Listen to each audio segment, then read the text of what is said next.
said. So, good.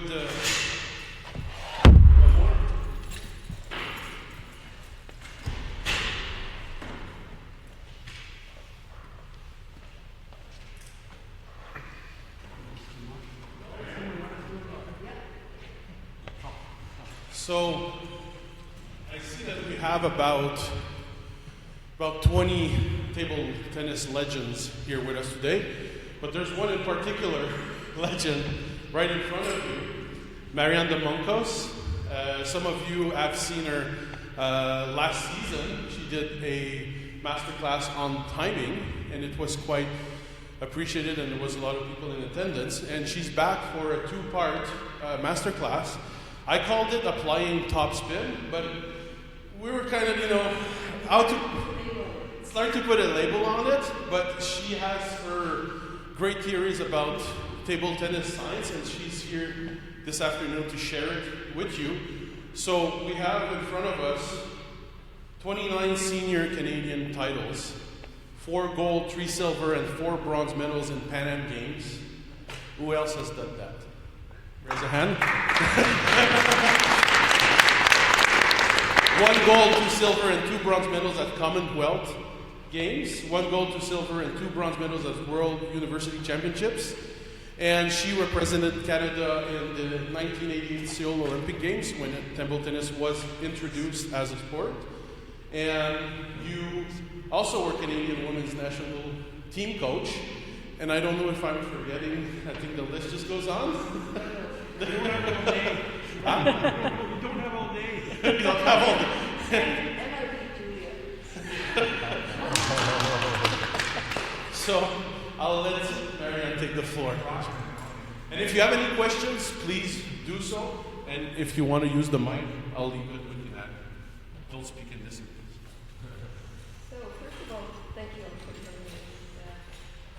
I get excited sharing or trying to share what I'm doing, but if my mind works in mysterious ways and I go all over it, you just have to really try and follow me, or if you don't, feel free to ask questions. My approach to everything I like to think is to understand it so that I can make sense of, how to think things through and how to improve. And I don't know if some of you are old enough to know this book. It's called All I Really Need to Know I Learned in Kindergarten. And this is going back a few years. And I remember hearing about this book, and it's a simple book, but the theory of it really captured me, and it motivated me to approach table tennis in the same way. So it's so obvious that these are the things I learned in kindergarten. Share everything, play fair, don't hit people, put things back where you found them, clean up your own mess. Don't take things that aren't yours. I saw that. Say you're sorry when you hurt somebody, wash your hands before you eat, flush, warm cookies and cold milk are good for you. So of course, this is the starting point, I think, for all of us, and we branch off in different directions as we become adults. But you can apply this to anything that you want, and in the book there's examples of that. So let's just apply it to the environment. If the governments followed a lot of these simple things that they should have learned in kindergarten, we wouldn't necessarily be in the mess we are today. And to attack the problem from the other end, when the problem is so huge and so complicated, it's almost impossible. Let's hope it's not impossible. So table tennis, to me, I believe, is one of the most complicated sports, just because the level of the technical level has to be so perfect under so little time that it's not like tennis where you've got, maybe a second or two. It's physically more challenging, but I don't think it's mentally as challenging as table tennis because there just isn't enough time. So when I started coaching, beginners, and that was part of my learning apprenticeship. And I had to figure out, how can I explain all this complicated stuff like the topspin, like every technique, how to make it perfect so that, you know, the kids aren't lost or bored or whatever. So I had to think about it a lot, and I've developed my own kindergarten principles for table tennis. I don't think I made enough copies for everybody, but after the class I can pop down to the office and make some copies. So if you want to pass that around and maybe share, you know, there might be enough if you share one sheet for 2 people.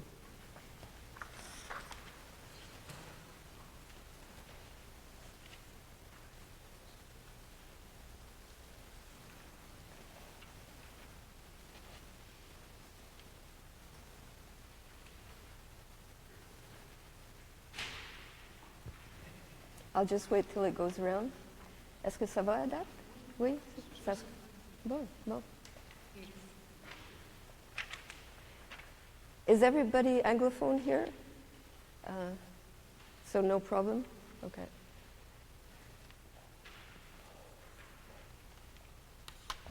Okay, everyone's got one? So very quickly, I don't want to spend a lot of time on this, but I thought it was important for you to look at this because a lot of what I say is going to be related to, well, everything that I say is going to be related to this. And I'd like you to start thinking about the process in your brain when you yourself are trying to improve something without a coach being there. You know, how can you work things out in your own head to improve something? And the other reason I find this to be really effective to start with something like this is that when something is complicated, there's no real right way and wrong way. Everyone has their own little take on how to do a topspin, how to, you know, do different shots. So I know as a player how many different world-class coaches I worked with, and one guy said this and another guy said that, and you know, somebody else said something else. And how do you can't change every day what you're doing, because you have to understand what is suitable to not just you physically, but also to your style of play. So there's 4 key points in red that I will keep referring to. Is timing, which I did last time, and basically very quickly for those of you that weren't here, it's simply hitting the ball at the beginning of any shot that you're doing. So if I'm doing, even if I'm standing on my head and doing a movement that starts here and ends there, I want to contact the ball always at the beginning, okay? So whether I'm blocking or a little bit more power, whether I'm blocking or hitting or top spinning, if I'm able to hit it at the beginning, I have control, and that's where the power is, at the beginning. The power is not at the end of a shot. Yes? Yeah? Ah, okay. So, no, that's great. Good to know. So, when your timing is at the beginning of your contact, it's where your muscles actually are exploding. It's where you actually have control. Once you've started your swing, any sport is based on explosive movements and relaxation. So once I've exploded, the rest should be relaxing. Do I have control when I'm relaxing? Not really. It's basically luck if the ball goes on the table if I miss my timing. Any questions there? Yep. So the timing you use means that no matter what kind of a ball you try to play, yep, the contact happens at the beginning. Yes. And it's a generality. So, the ball please. So if I'm hitting, it's quite close to the beginning, okay. But in my head I'm thinking beginning. When I'm top spinning, I'm also thinking beginning. but I have to brush the ball. So my starting point is not the same as for the hit. It's a little bit below the ball. So if I'm going to topspin a ball that's here, I'm going to start here. If I'm going to topspin a ball that's here, when I touch it, I'm going to start there. So it's key that my little brain, sometimes it works better than other times, I anticipate where I want to contact the ball. If she's really good, I may have to back off the table and hit it later because it gives me more time to get my position of the racket and body and everything. If she's not that good, then I want to take it sooner. So often what we hear people, coaches say, is timing is when you hit the ball. Right off the bounce, at the top of the bounce, late after the bounce. For me, I wish there was another word that I could use other than timing. For me, timing is in the point of contact in your shot. So push, let's do push. It applies to everything, really. So if we're pushing, and if she gives me a short push, and I don't go in, and I push at the end, I'm not controlling it. The spin will probably make me miss, and I have no control. Whereas if there's a short push, and I go in and reach in and hit it at the beginning, then I have full control.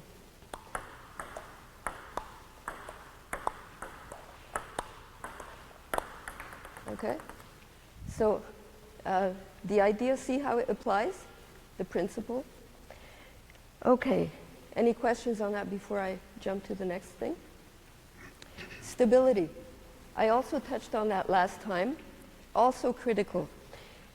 The easiest way to explain it is if I'm doing one shot. If table tennis was one shot like baseball, and all you had to think about was hitting that ball once, and it didn't come back so fast that, you couldn't even have time to blink, then you could plan out, like golf, okay, I'm going to stand like this, I'm going to do this, and it's going to be a perfect shot. But you have to think of always the next shot, not that one shot that you just did. You have to think of the next one. So what is the next shot? It should be the same as the first one. I'm in one place, the ball comes back, I'm standing stable and in position before I do my shot. If you're not able to be stable for each shot, you're flying around, then you just can't, continue the rally. A good player will eat you up. Okay? Stability, clear? Feet on the ground when you're doing your shot. So it applies to everything. Short push, I want my foot on the ground. I'll tell you a little story from my coaching days. I was women's national coach, and I had the pleasure of working with world-class coaches that were coaching the men's national team. And of course, to compete in the minds of the younger male athletes, with advice from a coach that had a player that was world champion, I wasn't really in a good position. But I tried. And, I gave advice, they take it or they leave it, it doesn't matter, I gave it. So I had this young guy, 17-ish. He was good, and he thought he was good. And he had this big problem that when he got a short ball that was a little bit high, he would jump in and hit it like this and smash it. It was a good shot. Winner. Maybe 50, 60, 70% of the time in Canada, the ball didn't come back. I told him, you have to think a little bit further when you're world class. Practice it as if you wanted to be world class. I said, always have your foot on the ground before you hit the ball, because it's going to come back, and you have to be ready before it comes back, so you do another shot. Nah. I get so much more power. Yes, he got so much more power diving in on the shot. 2 years later, it was nice. I have to say I really enjoyed it. 2 years later, he came to me and he said, I see what you mean. And so, yeah, it is nice. Any questions about stability? No. Separation of techniques is basically what I just described also. The two are very linked, interconnected. And all the other principles that I didn't put in red, all of them are so interconnected that I will probably draw on many of them as I'm describing what we're doing. But I won't get into that now. Similarity of techniques. That to me is a key. Again, because the speed of table tennis doesn't allow you to think about what you're doing. The amount of practice that is necessary to automate every movement is, like other sports too, huge. You want to practice everything to the point where it becomes like autopilot. You don't think about it anymore. I mean, I could, in my sleep, do these motions because they're just so ingrained and so much a part of me. Similarity of techniques. For me, it's the way to make things easier on your brain, and especially if you're starting out as a, I don't know, how old are you? 13, yeah, especially if you're starting out at 13, 12, 11, 10, you don't want garbage in your brain. You want everything simple and fast and perfect. So if, if you use this principle, similarity, then your brain doesn't have to work overtime. And let me just explain. Shall I show you first? I'll show you first. You're just going to block. I would like to talk, but I won't. So I'll just show you, and then I'll stop and I'll explain what I'm doing. So power, good speed. Harder. You can, no, topspin, not too hard. Okay, so I'm starting out by blocking. Okay? Easy. Okay, now I'm going to hit. From the block, I turn it into a hit anytime I want.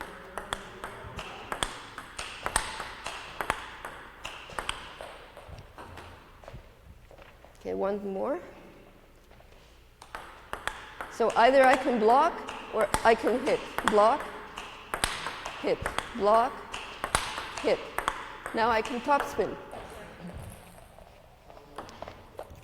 So there's three. Whoa. Okay. Whew. Okay, so there's 3 shots that I'm combining, and I will talk it through how they're similar, and because I think of them as similar, and I'm using exactly the same muscle memory for all 3 of them, I don't have to plan ahead. I don't have to think, okay, the next shot I'm going to topspin, the next shot I'm going to smash. I can watch her, I can see her ball, I can decide what is the best shot to do, and I can decide then, because I'm already ready to do any of those. Okay, so topspin, not too hard, and I'll go back and forth between block, hit, and topspin. And just try to observe timing, separation of techniques. Last MasterClass, I talked about separation of techniques in how you have to pause before you start the next shot. Not just stable, but if I can pause and relax and do my shot, it's like a single shot. If I don't stop, but I'm, going, the motion is continuous, then I have less control. Okay, so I'll go from block, hit, topspin, and go back and forth. So I'm blocking, hitting, topspinning.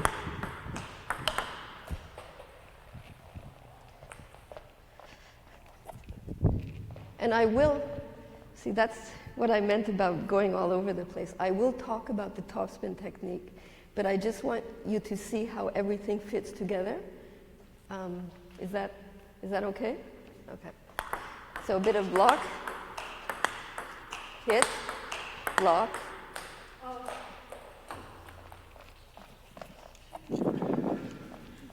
What did you do? So block, hit. Don't be nervous. Hit, block, hit, block. And a bit more topspin. I mean. Okay? Now I can topspin off the bounce, or I can topspin later.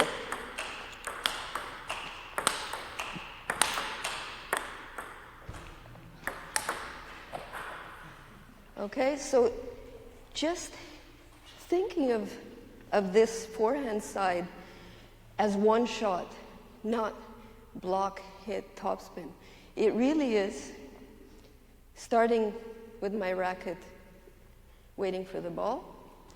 The ball comes to my racket, and as it's coming, either I don't do anything and just let the racket do the work. I just have to put it there. And the main thing is I'm relaxed, because once you tense, you're losing what you're getting. So you don't return as much speed as you're receiving. My racket is in that position. I can now use my forearm to put power. So I'm using a hit. Or if I decide to drop my racket a bit lower, now I can grab the ball with my rubber, and I'm top spinning. And because the timing, and it takes a lot of practice to get the timing right, and when you get it right, you feel how little you have to do to get power. Once you practice that, miraculously, I like to think, you don't need to make everything big and long. And I know a lot of the times when we start to topspin, what happens is that we watch these videos of world-class athletes, and we see them blasting the ball, and we think, wow, it's so impressive. I want to topspin like that. And the big mistake is that we didn't see, or we don't think about how those athletes got to do that shot, how they started. So if we could turn back the clock 10, 15 years and observe how they learned how to topspin, especially in China, where techniques are broken down and practiced meticulously in segments, not as a complete movement. Because if you look, every part of my body is involved, and biomechanically speaking, you start any movement with the largest muscle, which is your leg, and then there's a sequencing of everything adding on progressively to the smallest, and the smallest is your wrist. So your wrist is your finishing touch. The power comes from your leg turning, your arm brushes the ball, and then it's so. Now, getting back again to similarity of technique, whether it's a block, a hit, a topspin, the closer I am to the table, the more power I'm receiving. The ball starts to slow down as her ball starts to slow down as I back off the table. Which means that the closer I am to the table, the less I have to do. So if I'm doing a topspin here, it can be this big. Whereas the more that I back off the table, the same movement just becomes larger and larger. So when we see world-class athletes off the table and they're starting like, and you think their arm is going to fly off, you have to put it into context. And once you understand how everything fits together, then you're able to make those decisions. Do I want to topspin at the table like this? No, because if it comes back, you're off balance. You're not going to be able to sustain the pressure on your opponent. Any questions? Okay, so I'll get into a little bit more detail now about how to do a topspin. I mentioned that in China everything is broken down into segments, and kids as young as 7 or 8, they practice over and over and over one movement at a time, and then with time they put it all together. So a good way, again, to simplify, and sometimes you may think it's oversimplified, but a good way to simplify thinking about the topspin is it's two separate things. One is the physicality of the topspin, which is power, your fitness level, all that, and that's everything to do with the movements without your arm, okay?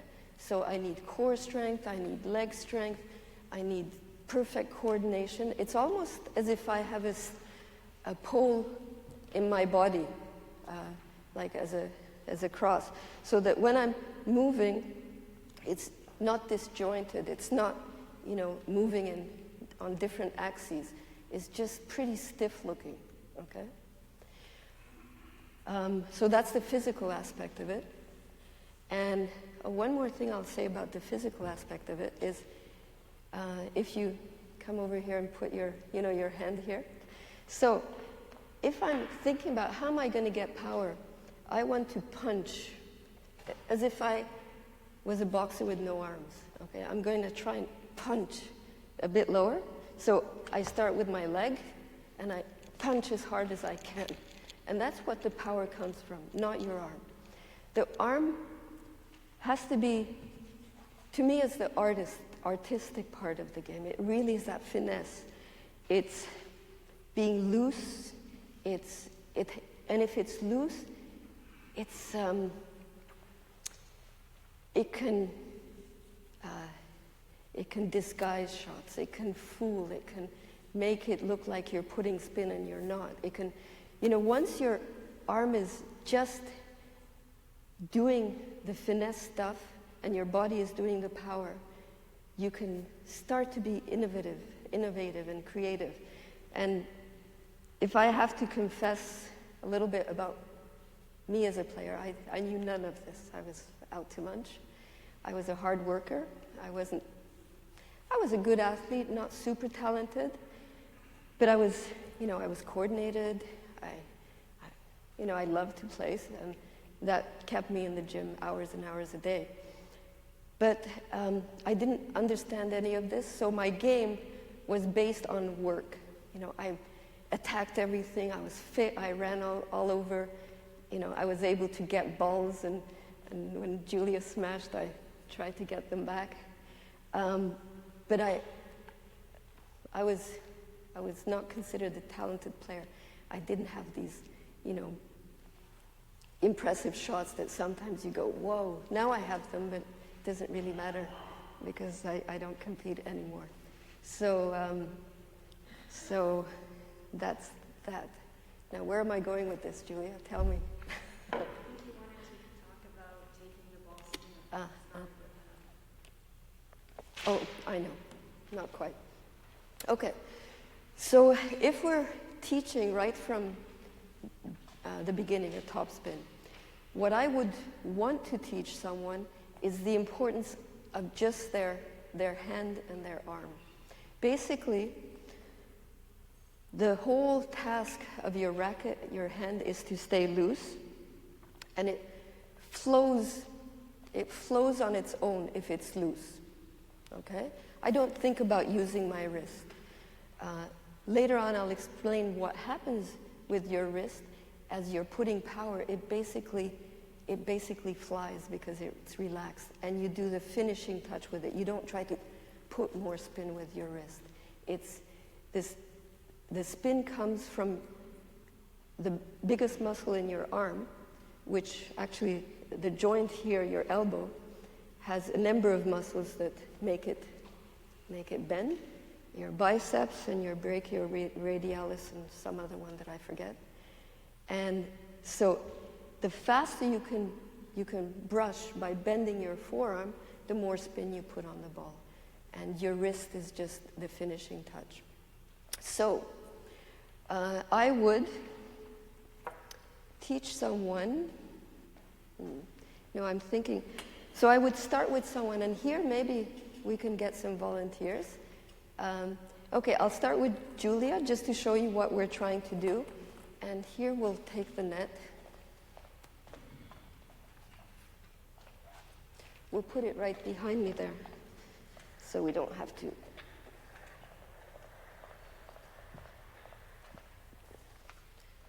Okay, back a bit. Can I have yeah, there's one.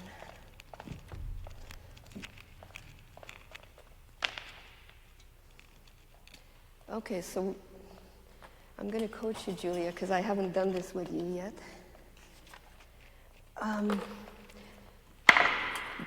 Don't do anything yet, just return the ball into the net. Who's got a strong hand to undo this? I want it just a bit lower. Thanks. Maybe a bit lower? Okay, good. Thank you. Thank you. Yeah, perfect.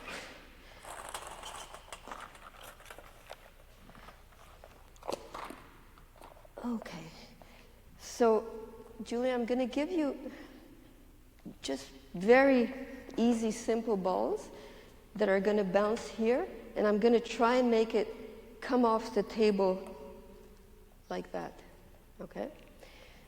Now, the importance of that is when you're swinging close to the table, okay, and you're tight, you're going to freeze because you think you're going to hit the table.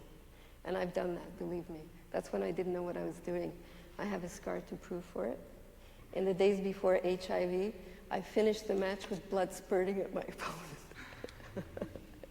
And that's a true story. So what you are going to do is these balls that come there, basically what you want to do is just roll it. Think about rolling, not even spinning. You're going to try and make it climb over the net, nice and high, without speed here. I want you to get comfortable with the table. And this is a roundabout way to force you to relax. Because like I said, if you're not relaxed, you're going to worry about the table. Okay? So let's see if just that speed. Less. Oops, sorry. Just relax. That's it. Relax. Okay. So we would be doing this for, who knows, 10 minutes, 15 minutes every day for a few weeks.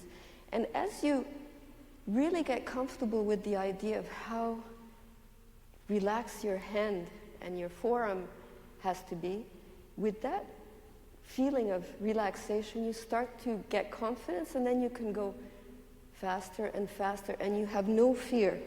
You have no fear of hitting the table, because the only time you'll hit the table is if you're swinging into the table. You're waiting for the ball. Timing, the ball is coming to you. You're not colliding with the ball. You're not meeting the ball. It comes here, and you take it. So another way to practice that, if you don't, I'm going to show you after, for those of you that want to practice it on the robot.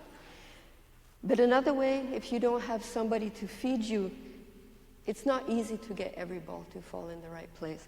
You can just do it like this. Let it bounce. It's a good idea to let it bounce twice. 1, 2. And then just get comfortable with that. Okay? And now we have a volunteer, right? Yes?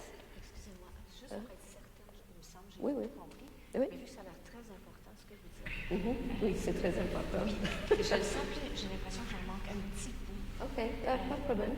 C'est juste me dire, en français, vous dites de relaxer la main, Exactement. de oui. travailler comme tout en équilibre.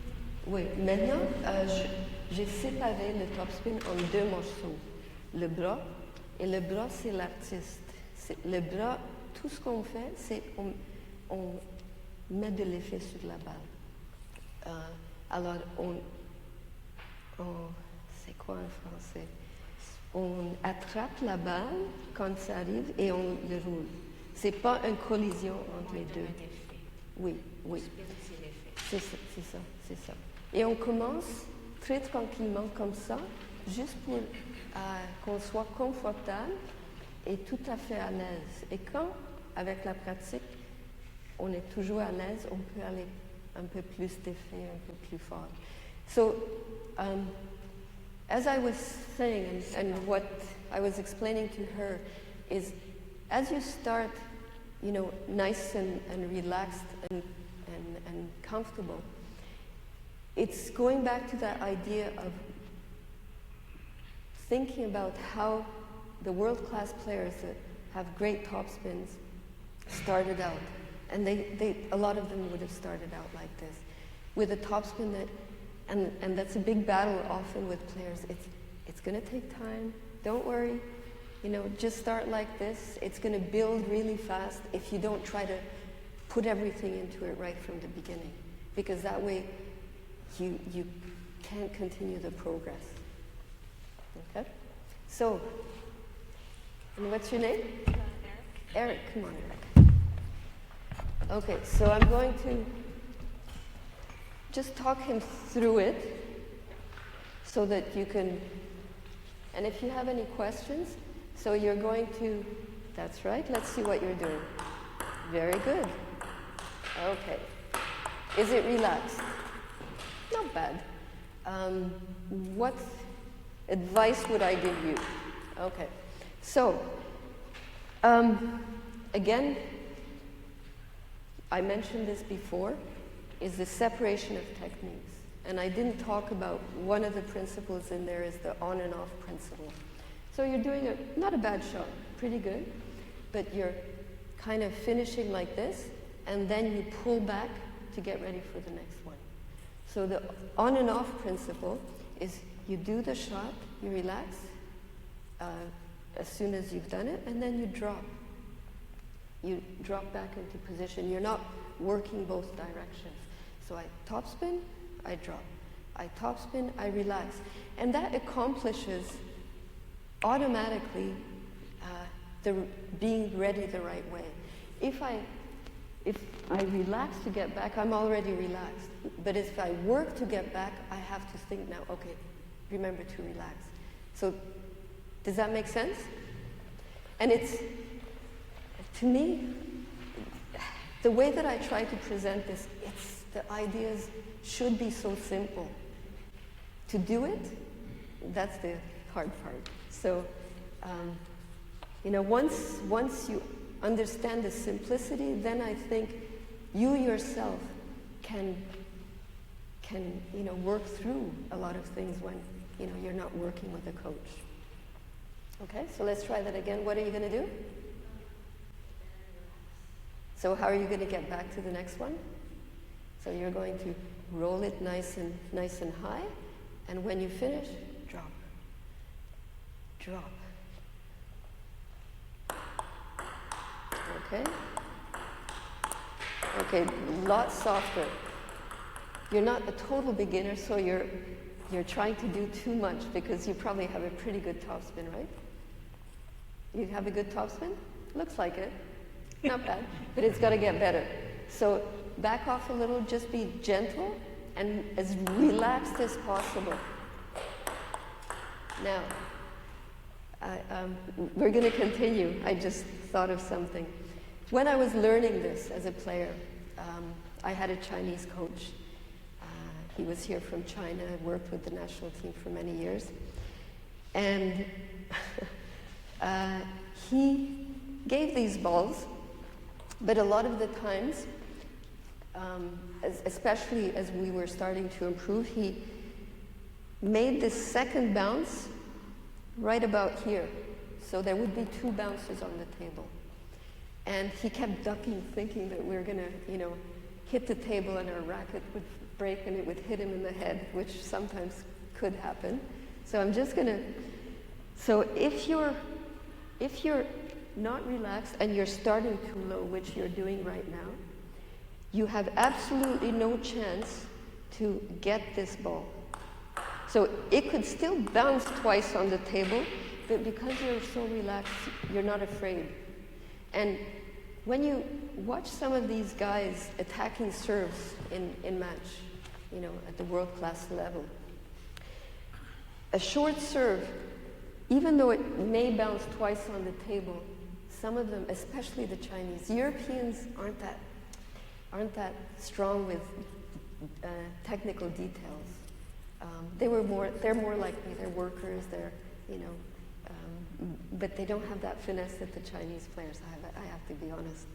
So they can blast short serves and bounce twice on the table just because they get it about here before it touches the table the second time.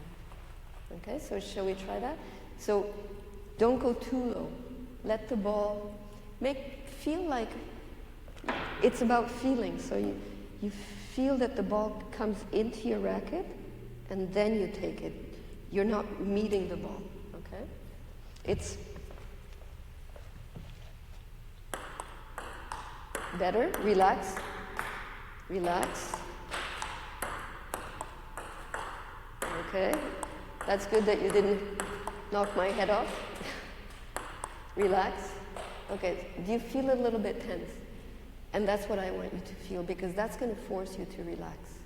Does someone else want to try it? Anybody? Okay, come on. Let me try. Do you have insurance if you break your thumb or something? No? We have insurance, Michelle, right? Yeah, good. We have insurance. Relax. And really just nice and high and rolled like that, okay? So, okay. Come a little bit close to the table. And what you're going to do is you're closer to the table even, a little bit. So you relax like that. You relax, and then as the ball comes, just really from here, yeah. And you want to put it up, like roll it high, yeah. Mm-hmm. And with each one, you remember relax back, relax back.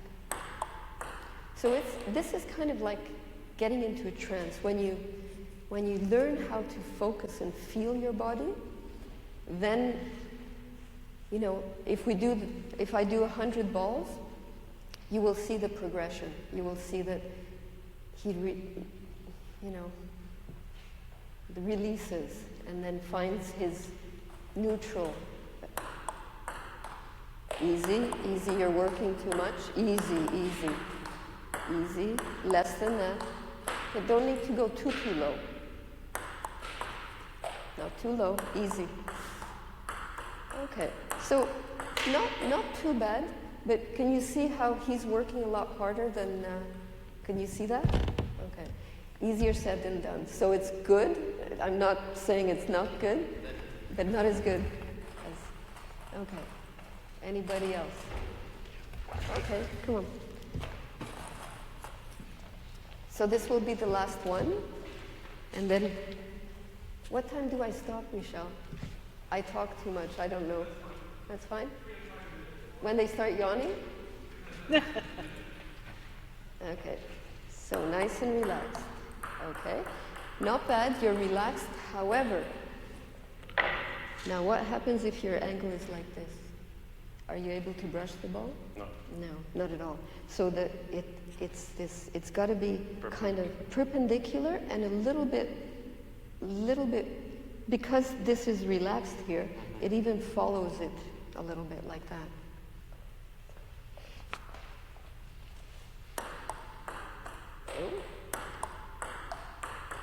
You're still open, yeah. Okay, let's try another way. So you're going to take a ball like I showed, bounce it twice, and just go Just try and roll it. Okay? Not too low bounce like that. Okay? Try that again. So this is a process, and I'm, better already. So with feedback, going back and forth, trying to, much better, huh? Okay, let's see if you can do that on this ball. Still, yeah. Still opening your racket. Okay. Now let me see your racket. Not too bad. Equipment is important for topspin. If your racket doesn't grip the ball, I'm trying to slide the ball on the racket, which is, his is good, which means that he can hit the ball straight up, and the ball is going to stick to his racket. It's going to spin it. If you have a cheap racket or an old rubber that you put it on your racket and the ball slides, it doesn't get stuck, you can't topspin. It's impossible. So it's not your racket, it might be you. Just kidding. Okay. Yeah? Okay. The contact is better, but you're going up like this. So you gotta just relax. Relax over it.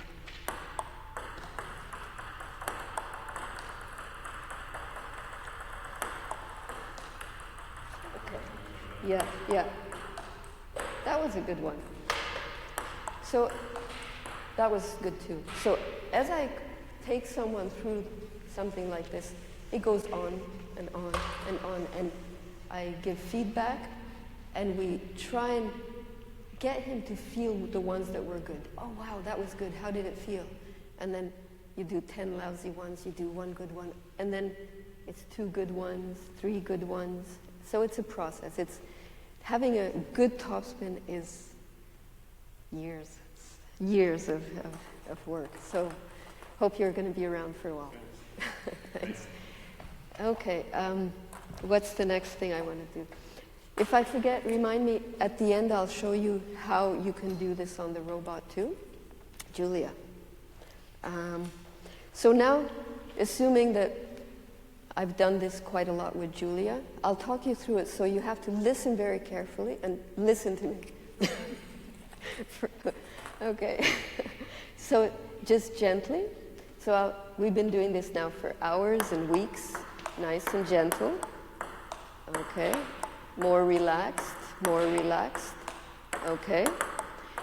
And I'm going to now ask her to each one just to start putting a little bit more. Her arm doesn't change. She's going to try and keep the arm the same, but now start with pushing off from your leg. Okay? And then not turning too much. You have to make sure that your starting position, the danger when you start to want to put power is your starting position. If you put power the wrong way, your starting position goes there. How do you brush the ball from here? Starting position, you kind of have to compensate and do all kinds of weird things. So even though you put your weight on your leg, you have to make sure that your starting position allows you to brush the ball just the way that you're brushing it. Okay? So start just the arm, and then gradually see if, without forcing, a little bit more power, but very, very gradually. Mm-hmm.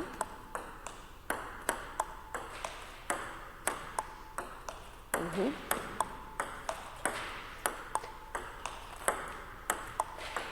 Okay, you can start going a bit.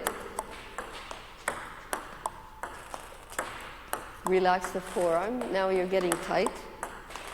So it's constant feedback, because once she starts thinking about other things, did you see that what happened to her arm? And it's like, at first, you know, I'm talking. I'm constantly adjusting, yes, good, whatever. And then later on, the next step is that she kind of has me sitting on her shoulder. I don't say anything, but it's as if she hears me, you know, in her ear, saying yes, no, whatever. And then once She's practiced this enough. She doesn't have a voice. It's just, autopilot. It just feels right. So we're trying to achieve that feeling, ultimate feeling.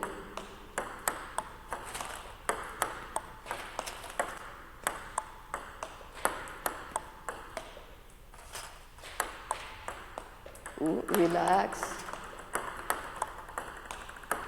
Nice, that was nice.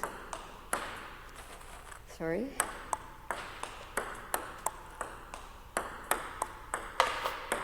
Do you think you can try that ball? Feeding me? Yeah. I'll see if I can do it. Too high, too long. Okay. So drop it lower, like this. Yeah. That's it. Okay. Shorter. Okay, so I'm just going to try and roll it shorter. That's it. Still a bit too high, and that's it. Better. Low, low and short. That was good. But here, I don't move, remember? Okay. Okay, good, good.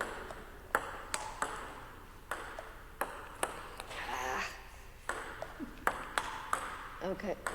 So I try to keep this loose, and then I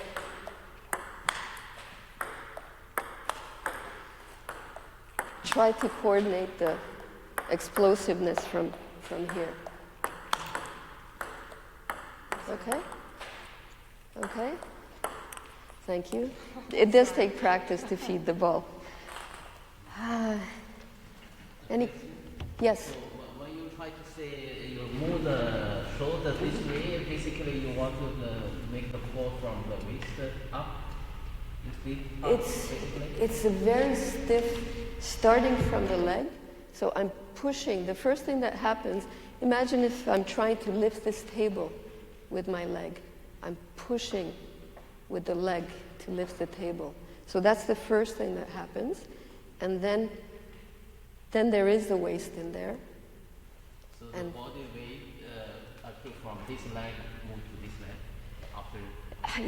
Those are the kinds of details that I think isn't worth thinking about. It happens, and that's why I like to build on it from the beginning. Not, you should think about the details, transfer. Yes, it happens, but it should happen if you've got the beginning right. So if your timing is right, if your position is right, like I didn't talk about footwork, but of course footwork is so important because if your position is right, you get a good shot. If your position is off balance, you can't do the same kind of transfer. So I know that from my experience is I spent so much time trying to fix problems by thinking about details.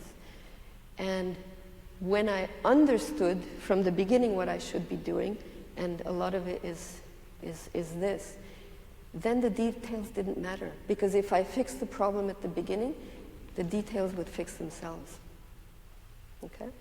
Yeah? Just, this and other racket sports, you talk about racket preparation. Yeah. About that. Thinking I can see myself. How do I relax quickly? The ball is back. Like, how do I relax quickly that I'm in my ready position to relax as opposed to I think I would be the first person. Yeah, good question. Because it's like going to school. Okay, you start, addition, subtraction, math, and if you're given an exam of algebra in grade 1 or grade 2, like, you have no clue, or even if it's, let's say, in grade 6, you might, but it's too stressful because it's way beyond your ability. So how to practice being relaxed is to play at a level that allows you to relax. So if I were, let's say, coaching you, I would give you the type of balls that I know you can handle. And I would tell you, relax. If I see that it's too hard or you can't relax, I would find a motor ball exercise to allow you to relax. So, which means the importance of a practice partner, whether it's in a match or just practicing, is crucial, because if you're playing someone who's way too strong for you, you're going to be stressed like crazy because their balls are so much better than you can handle. So you try to, play against players that are within your comfort zone, which means that you want your comfort zone to continually rise. So you could relax maybe against a certain ball, in 6 months that ball will be a piece of cake, and now you can relax against a more difficult ball. Does that make sense? And that's why it's so hard to, in a small group, to find practice partners, a variety of practice partners at your level. But it's the best way. Okay? There was a question here? Yeah, I think the robot, the trick, huh? Yeah, the robot is, yeah. The only thing is there are different kinds of robots. There's cheap ones and medium ones and very expensive ones. And I believe this robot, you can't adjust the quantity of spin. You can adjust certain things, but the really expensive robots, you can really play with the settings, and you can give a ball just like this with no spin, just so soft. That robot probably gives balls, that have a lot of spin. So it's already stressful for someone who's not comfortable with, the top spin. Is that it? Close? Close. Okay, so how shall I wrap up? I should wrap up. What we can do is we're going to place the room, the club the way it was, with the tables. And we're going to, there's 24 of you, so we'll try to make sure that there's a little group at each table. Okay. And maybe if you have a little exercise they can start on, and maybe you can go around and just make some suggestions on how to get it better. Well, maybe, how about we rotate rather than me going around? Okay. Because the most value that I can give to everybody here is by this. Perfect. But before, I'll show you what you can do to practice topspin.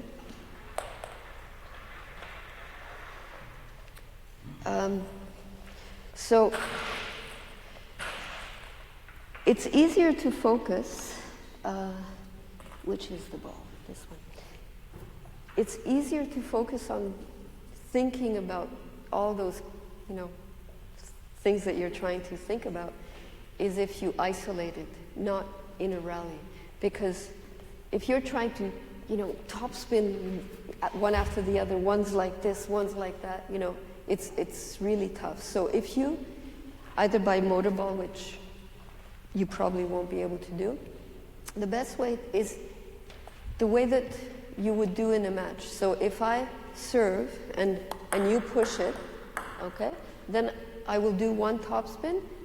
She can give it back to me, I catch the ball, okay? This is a little bit longer, not too long, okay? So I just practice that topspin.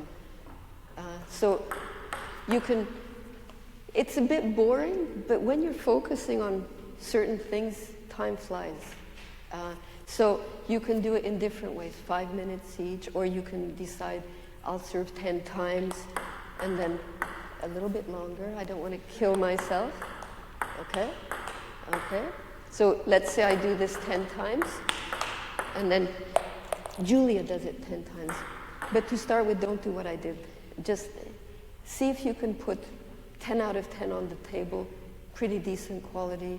Check if you're relaxing. Check if you're using, the right transfer. Are you able to judge where to plant your foot? My other MasterClass, I talked about a bit more about baseball, how, if you hit a home run, it's because the ball is in a perfect position, so you get your full force on it. Each topspin, you have to think about it the same way, that you decide where that foot goes before you topspin, so you get the best possible transfer. Okay? So why don't you do that as you're on the tables? Oh, and I'll show you the robot too. That's something that you can do on your own when you're here at the club. So, is it set up? Is it set up? Okay.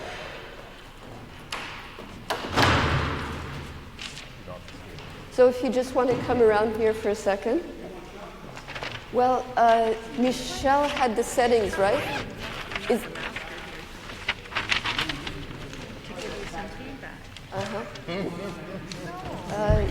We set it up yesterday, the exact measurements, but I don't know what they are. Okay, He's coming. Either is okay. Whichever is a better ball that... No, I didn't just bite hold on. No. Okay, let's try that. Try that.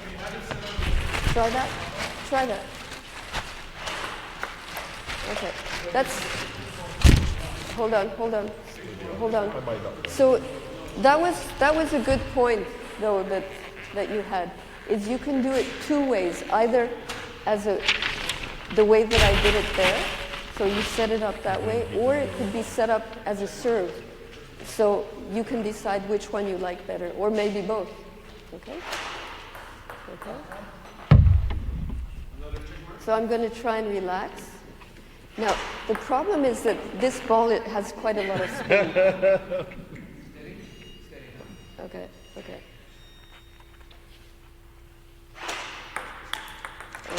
It's a bit too... No, that's good. Okay, see, it's got a lot of spin, and some of them come too short. So a bit longer. So setting it up will take a bit of work, but you don't want it too long because then you're stressed and you get tight. So if it's coming slow enough, the only problem is because it's got a lot of backspin and you cannot adjust it, you're going to have to really try to roll it more up to get it over the net.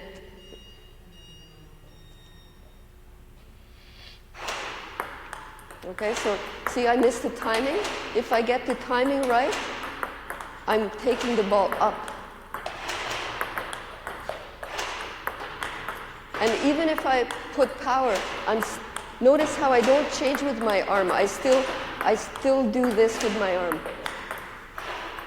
So your forearm is always just to get the ball over the net and put spin. Okay? And the faster, more power I want, the more important it is to get really the ball up. Otherwise it goes in the net. Okay? So... Yeah, I find by having it bounce here first and then bounce here again, it takes a lot of the spin off. So that's true. You get the kind of backspin you do, that gives a lot of That's backspin. true, yeah. But you get it to bounce here first and then here and off the end. So that would be a good... Takes a bit of the spin off. It would be a good first step. Yeah, and I do it like that. progression, yeah? That's a good point. Okay, so now, thank you. If there's no questions, hopefully you know everything now. Yeah?